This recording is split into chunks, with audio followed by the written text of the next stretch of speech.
Hi everyone, मैं हूं शिवांगी और मैं आप सभी का स्वागत करती हूं अपने चैनल क्लासी भव में। तो आज मैं आपसे शेयर करने जा रही हूँ eggless chocolate tutti frutti cake की रेसिपी।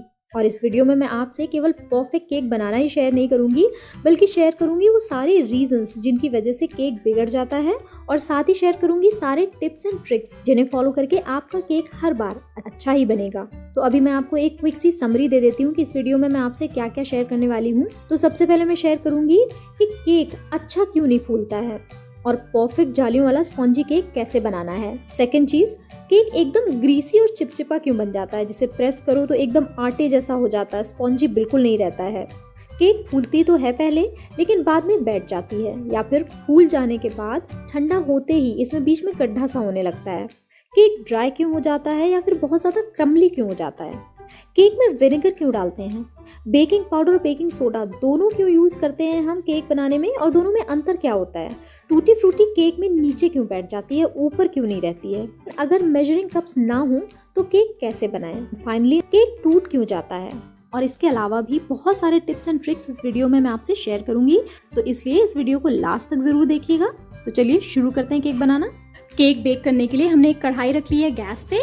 इस पे हम रख लेंगे एक वायर स्टैंड, और अब कढ़ाई को लिड से कवर करके प्री हीट होने देंगे कम से कम 7 से 10 मिनट के लिए मीडियम फ्लेम पे। तो केक बनाने के लिए यहाँ पे मैं ले रही हूँ 6 इंच का केक टिन। इनकेस आपके पास केक टिन नहीं है तो आप इस तरह के फ्लैट तले का कोई भी बोल वगैरह ले सकते हैं। और अभी मैं ले रही हूँ एको बेक पेपर, और इसे अपने केक टिन के साइज का कट करके केक टिन के बेस पे इसको डाल देंगे। इससे क्या होगा कि केक टिन से केक बड़े आराम से बाहर निकल आएगा, कोई ग्रीसिंग नहीं करनी पड़ेगी, और साथ ही इसे रीयूज भी कर सकते हैं। हमारा केक टिन हो गया है तैयार। अब इसे हम रख लेंगे साइड में। अब हम ले रहे हैं 2 बड़ा चम्मच मिक्स कलर के टूटी फ्रूटीज। इसमें डालेंगे आधा चम्मच मैदा, और मैदा और टूटी फ्रूटी को मिक्स कर लेंगे। टूटी फ्रूटी और मैदे को मिक्स कर लेने से जब हम टूटी फ्रूटी को डेकोरेट करेंगे केक के ऊपर तो ये नीचे नहीं जाएगी बेकिंग के दौरान। और अब टूटी फ्रूटी को भी रख लेंगे हम साइड में। अब बात आती है मेजरमेंट की।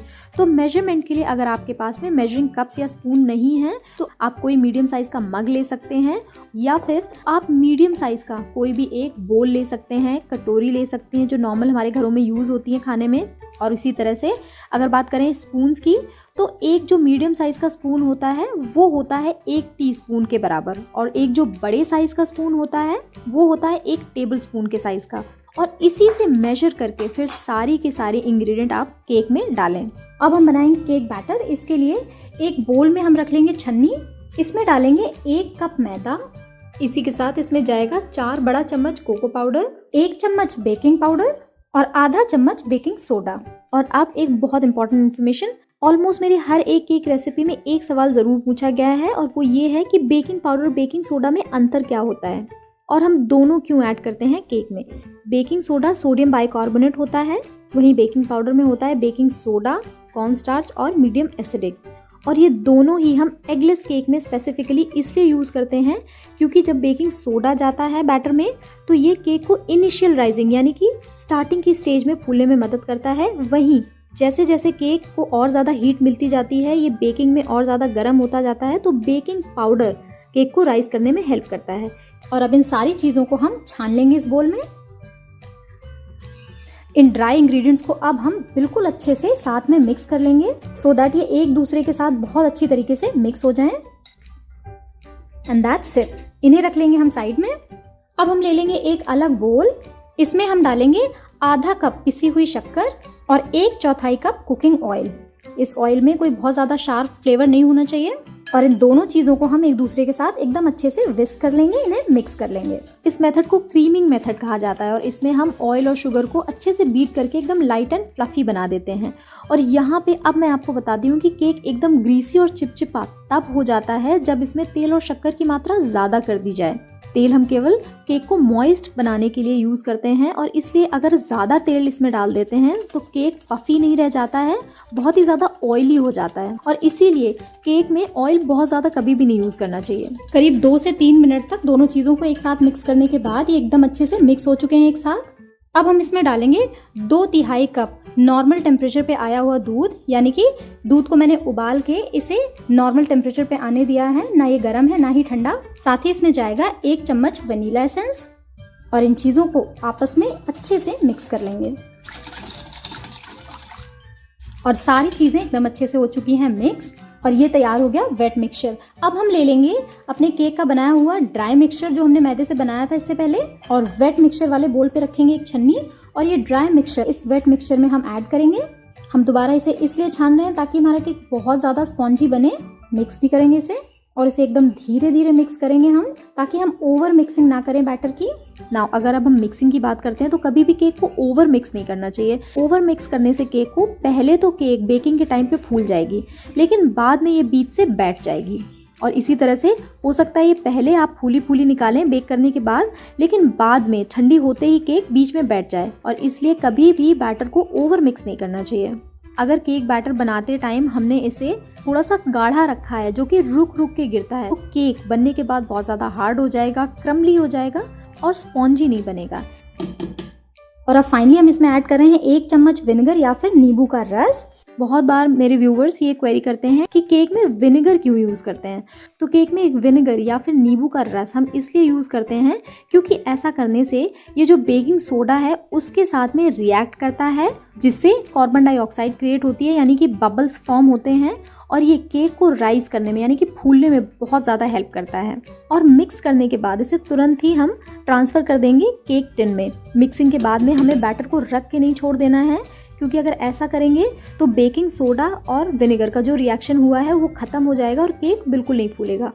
अब केक टिन को टैप कर लेंगे, और अब हम ले लेंगे ये टूटी फ्रूटी, और इस टूटी फ्रूटी से केक को डेकोरेट कर लेंगे। लेकिन बहुत बार ये प्रॉब्लम होती है कि टूटी फ्रूटी नीचे बैठ जाती है केक में, और वो ऐसा इसलिए होता है क्योंकि टूटी फ्रूटी से डेकोरेट करने के बाद हम केक बैटर को बहुत देर के लिए बाहर इसी तरह से रखा छोड़ देते हैं। ऐसे ही डेकोरेट करेंगे हम टूटी फ्रूटी, तुरंत ही केक बैटर को बेक करने के लिए रख देंगे। ऐसा करने से टूटी फ्रूटी ऊपर ही बनी रहेगी केक में। और अभी तक हमारी कढ़ाई भी बिल्कुल अच्छे से गर्म हो चुकी है। नाउ यहाँ पे बात करते हैं कढ़ाई के टेम्परेचर की। तो अगर कढ़ाई ज़्यादा गर्म हो जाती है और हम केक बेक करने के लिए रख देते हैं ऐसे में ही, तो इनिशियल टेम्परेचर तो बहुत ज़्यादा हो गया, तो इसलिए पहले तो केक फूलेगा लेकिन फिर बाद में बैठ जाएगा, और इसीलिए फूले हुए केक के बीच में बैठने वाली प्रॉब्लम आती है।